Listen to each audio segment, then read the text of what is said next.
Assalamualaikum warahmatullahi wabarakatuh. Apa kabar anak soleh dan soleha? Hari ini bertemu kembali dengan saya, Ibu Rafina, dalam pembelajaran tematik. Namun sebelum kita mulai pembelajaran kita, sebagaimana biasa, marilah kita berdoa bersama-sama. Bismillahirrahmanirrahim. Rabbi zidni ilman warzuqni fahman. Ya Allah, tambahkanlah aku ilmu dan berikanlah pemahaman yang baik. Amin.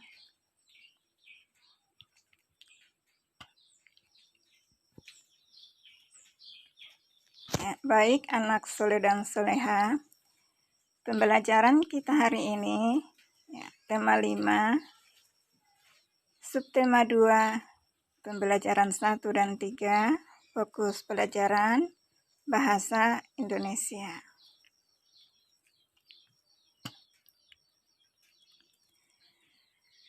Tujuan pembelajaran 1. Setelah membaca teks tentang Sultan Hasanuddin, siswa mampu menyebutkan informasi yang sudah diketahui dan yang ingin diketahui dengan benar. 2. Setelah membaca teks tentang Sultan Agung, siswa mampu menambah informasi atas pengetahuan yang sudah diketahui dan yang ingin diketahui dengan benar.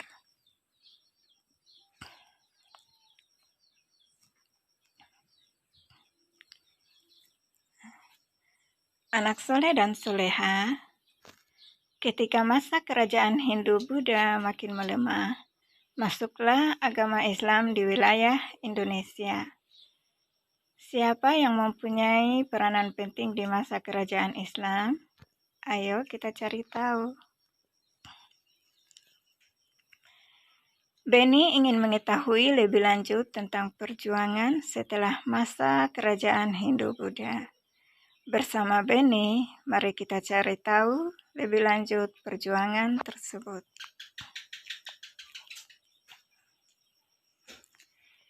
Anandaku yang soleh dan soleha, silakan buka buku paketnya halaman 53 sampai 54. Kita baca bersama ya.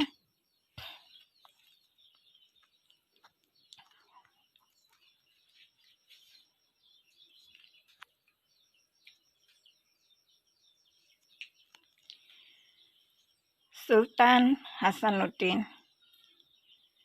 Sultan Hasanuddin ialah raja dari kerajaan Islam Gowatalo di Makassar, Sulawesi Selatan.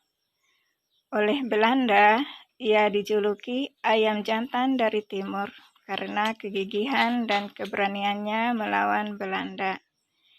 Ia membela kepentingan kerajaannya dan kepentingan rakyatnya dengan gigih.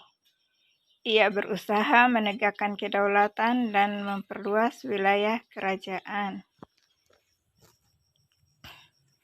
Ia berhadapan dengan Arupalaka, Raja Bone yang dibantu oleh Belanda.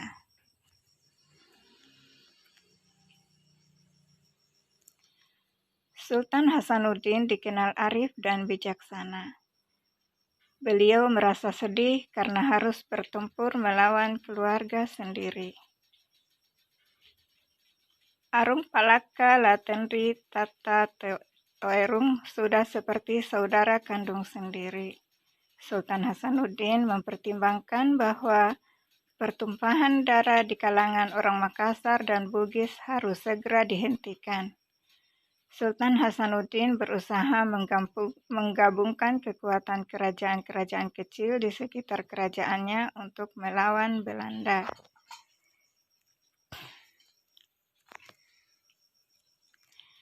Karena perjuangan dan jasa-jasanya, nama Sultan Hasanuddin diabadikan sebagai nama jalan dan universitas di Makassar, Sulawesi Selatan. Pemerintah bahkan menganugerahkan gelar pahlawan nasional kepada Sultan Hasanuddin.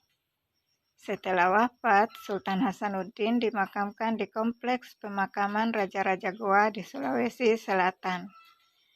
Kompleks pemakaman raja-raja merupakan peninggalan sejarah yang perlu dijaga kelestariannya. Kompleks pemakaman ini pun dijadikan objek pembelajaran sejarah bagi bangsa Indonesia.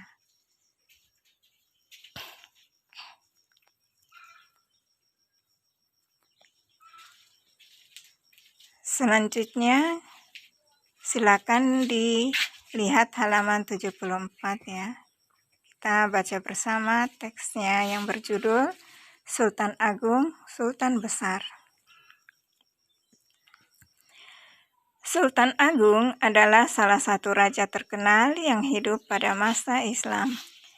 Beliau adalah Raja Mataram. Sultan Agung memerintah antara tahun 1613 sampai 1645. Di bawah kepemimpinannya, Mataram berkembang menjadi kerajaan terbesar di Jawa dan Nusantara pada saat itu.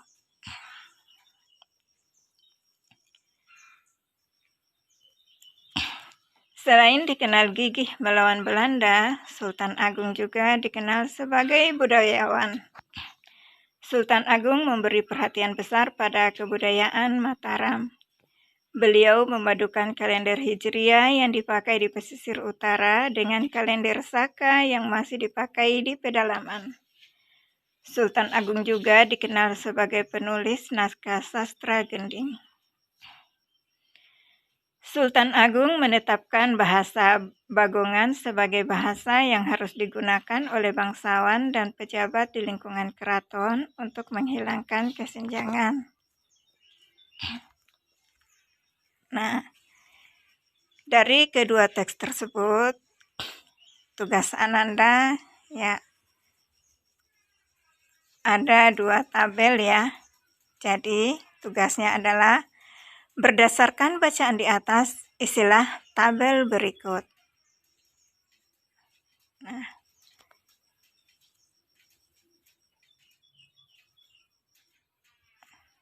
ya. Pada tabel pertama ya, contoh apa yang kamu ketahui tentang Sultan Hasanuddin? Jawabannya adalah Sultan Hasanuddin adalah raja dari kerajaan Goa. Selanjutnya, apa yang ingin kamu ketahui lebih lanjut tentang Sultan Hasanuddin? Jawabannya adalah bagaimana perjuangan Sultan Hasanuddin dalam melawan Belanda. Nah, itu contohnya ya. Selanjutnya, untuk nomor 1 dan 2 dalam tabel silakan dikerjakan ya anak soleh dan soleha. Demikian pula pada tabel 2 sudah ada contohnya. Ya, silakan dikerjakan ya untuk soal nomor 1 dan 2 dalam tabel kedua. Demikian pertemuan kita hari ini anak soleh dan soleha. Ustazah akhiri dengan ucapan wassalamualaikum warahmatullahi wabarakatuh.